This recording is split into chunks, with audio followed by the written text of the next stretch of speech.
Chers frères et sœurs en Christ, nous sommes le dimanche de la Sainte Trinité et le texte que je vous propose de méditer en ce dimanche est tiré du livre de la Genèse au chapitre 1er, verset 1er. Au commencement, Dieu créa le ciel et la terre.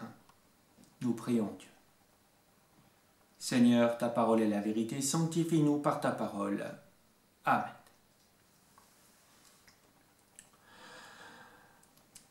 Pour cette prédication, je me dois de vous le dire en hébreu.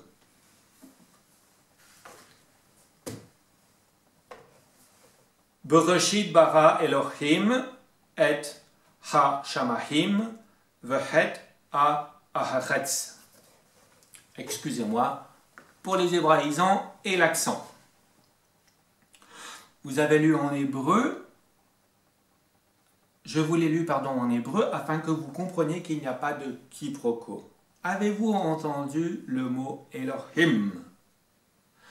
Le suffixe im en hébreu indique toujours un pluriel et ne souffre d'aucune exception. C'est pas comme le français, cette langue bizarre où il y a parfois des S qu'il faut mettre, parfois à cheval il faut mettre des X. Non, l'hébreu pour ça est une langue plus simple. Le singulier de Elohim est El. Alors avec tout ça, nous allons faire un peu d'exégèse biblique, hébraïque. Les traducteurs ont traduit par convention Dieu au singulier, puisque le verbe bara est à la troisième personne du singulier. Donc le sujet est au pluriel et le verbe à la troisième personne du singulier. Malgré tous ces mystères, la Bible obéit aux mêmes règles d'interprétation que n'importe quel autre livre. Il faut la lire dans son contexte. Or, ou alors, et nous rejetons cette interprétation, Elohim est une trace de polythéisme, c'est une interprétation de la méthode historico-critique où Israël était polythéiste mais est devenu monothéiste par une sorte de développement intellectuel. Oui, c'est l'influence du darwinisme, mais à l'heure actuelle, la génétique rend la théorie de l'évolution de plus en plus caduque. Quant à un polythéisme primitif, devenant un monothéisme transposé en apothéose en Christ, l'archéologie affirme cette chose inouïe. Toutes les religions du monde étaient à l'origine avec 3 super-dieux. Cela vous dit-il quelque chose? Quant à la méthode historico-critique, elle est remise en brèche, complètement en cause par l'archéologie avec la découverte des manuscrits de la mer Morte. Mais nous qui sommes conservateurs sommes confirmés dans notre enseignement, mais aussi, entre autres, la pierre de Mécha que vous pouvez voir au Louvre et tant d'autres découvertes archéologiques. Avec ces lunettes, relisons notre Bible. Au commencement, Dieu créa le ciel et la terre. Puisque la Bible s'interprète d'elle-même, où trouve-t-on la même construction grammaticale où il y a 3 personnes? Dieu, que l'on connaît. Un texte en Matthieu 28, « Allez, faites de toutes les nations des disciples, baptisez-les au nom du Père, du Fils et du Saint-Esprit. » Relisez dans vos Bibles n'importe quelle bonne Bible, la Tob, la Jérusalem, la Bible protestante, Louis II, relisez. Il y a une faute de grammaire. Le substantif « non » est au masculin singulier et le Père, Fils et Saint-Esprit sont des génitifs ou encore une indication d'origine. Grammaticalement, il y a une faute. Le grec a des règles de grammaire bien plus strictes que l'hébreu. En grec, le substantif « non » est bien un masculin singulier, or, il devrait être au pluriel. Et les traducteurs ont conservé ce masculin singulier. Donc, en ce jour de la Trinité, une conclusion logique s'impose. Au commencement, le Père, le Fils et le Saint-Esprit créa le ciel et la terre. Les traducteurs ont traduit par convention Dieu.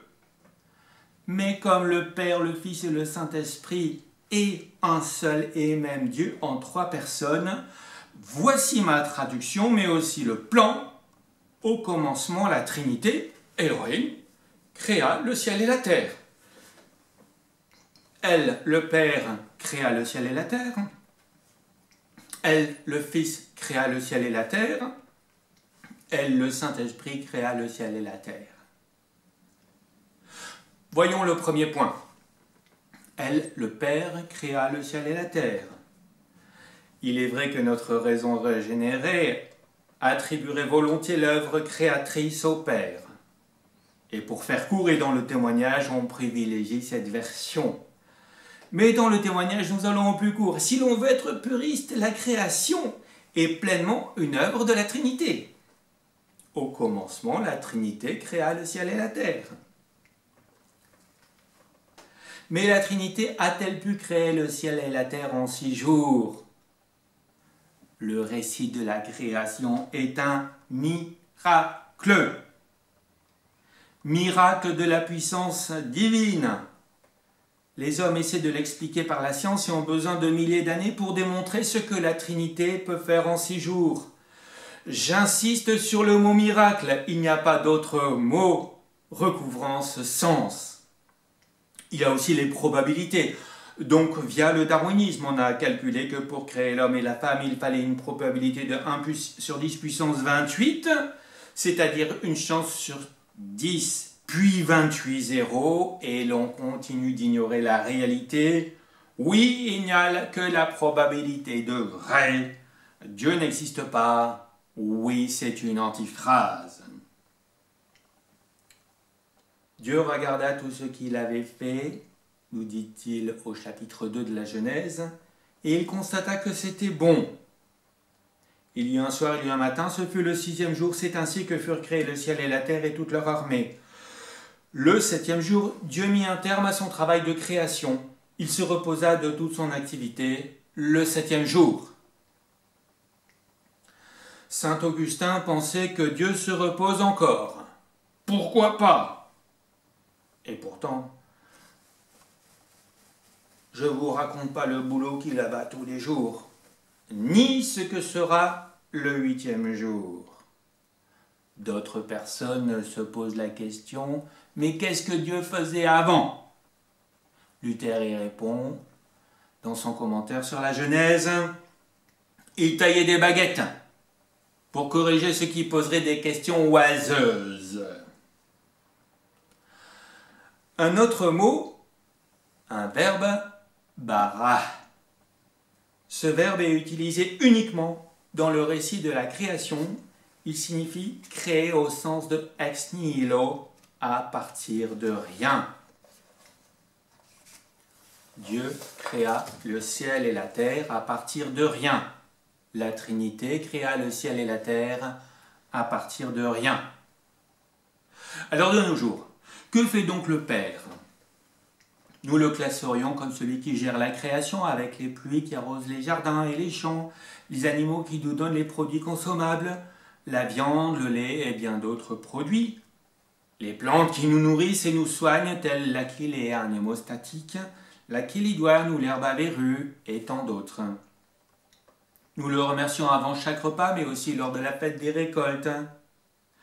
Mais nous souhaiterions aller plus loin, en ne jetant pas la nourriture, en ne gaspillant pas les ressources de la terre par le tri sélectif et d'autres mises en place avec les autorités, telles si possible le feu à bois, la voiture électrique pour les distances en ville, etc. À l'image d'Adam, le chrétien est co-gérant avec le Père de la terre. Soignons-la. Passons au deuxième point. Elle, le Fils, créa le ciel et la terre. Là aussi, dans le témoignage, nous attribuerions volontiers plutôt l'œuvre du Fils à la croix que Jean appelle le Logos. Mais dans l'Ancien Testament, Jésus s'appelle « Je suis ». Et depuis l'incarnation à la Vierge Marie, il s'appelle Jésus. Dans les évangiles, oui, il semble inférieur au Père. Mais, nous dit Paul, en Colossiens 2, c'est en Christ qu'habite corporellement toute la plénitude de la divinité. pourquoi avons-nous alors l'impression que la voix du Père est plus forte que celle du Fils et donc qu'il est inférieur? Permettez-moi cet anthropomorphisme, mot très compliqué qui signifie une image humaine pour expliquer des choses divines. Dans une musique, en stéréo, il y a au moins les basses et les aigus. Sinon ce ne serait pas stéréo mais mono. Les basses sont souvent plus fortes que les aigus. Et lorsqu'elles se taisent, l'on entend la petite musique des aigus seuls. Mais pour que tout soit harmonieux, il faut écouter les deux. C'est dans ce contexte que je comprends la musique de l'Ancien Testament. Surtout lorsque Yahvé se présente comme Dieu de l'Alliance, elle commence en Genèse 2, où l'on parle de l'Éternel Dieu, et se terminera au dernier jour, au jour du jugement dernier. Et Yahvé, Jésus qui se dit Dieu, eh bien il l'a prouvé par sa résurrection. Sinon le christianisme serait la plus grande affabulation, le plus grand canular de tous les temps. Il est ressuscité alors que les disciples ont volé son corps. Et tous les chrétiens du monde sont prêts à mourir pour ce canular. Je laisse ces ânes brèves avec leurs inepties et ne vais pas plus loin. Mais pourquoi Jésus est-il ressuscité? Il a vécu pour obéir à la loi à notre place, mais aussi pour expier le péché à notre place sur la croix. Faisant, il est toujours le même Dieu de l'Alliance.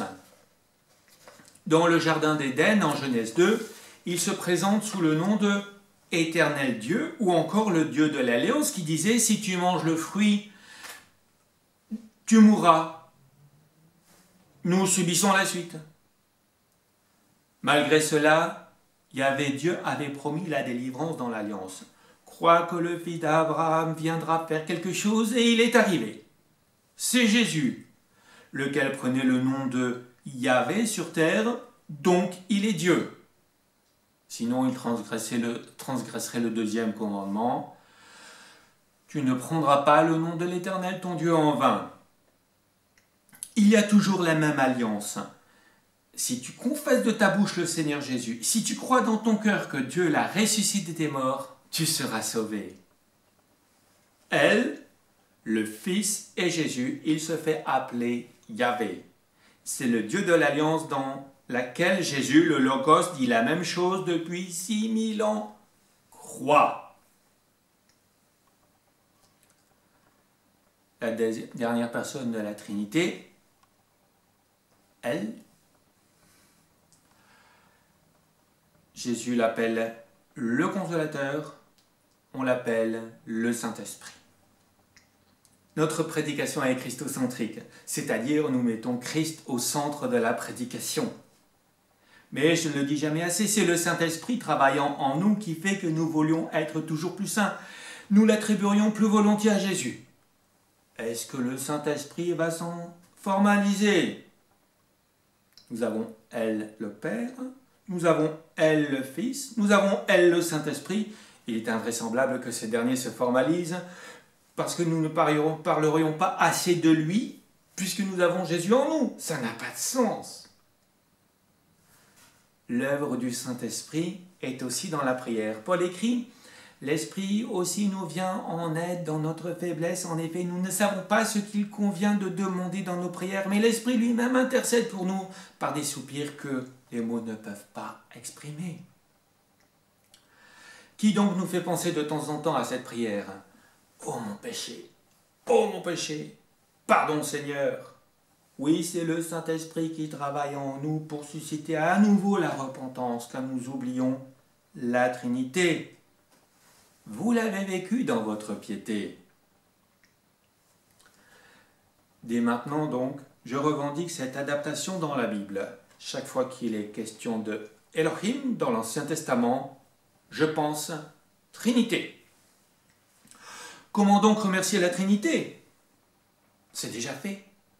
Par votre merci, nous ne pouvons pas dire beaucoup plus. Le Père nous donne à manger dans la création, remercions-le. Le Fils nous a sauvés de l'enfer, Remercions-le. Le Saint-Esprit nous fait croire cela. Que nous faut-il de plus? Rien. L'œuvre de la Trinité est parfaite. Remercions-la. Amen. Et que la paix de Dieu qui surpasse toute intelligence garde vos cœurs et vos esprits en Jésus-Christ pour la vie éternelle.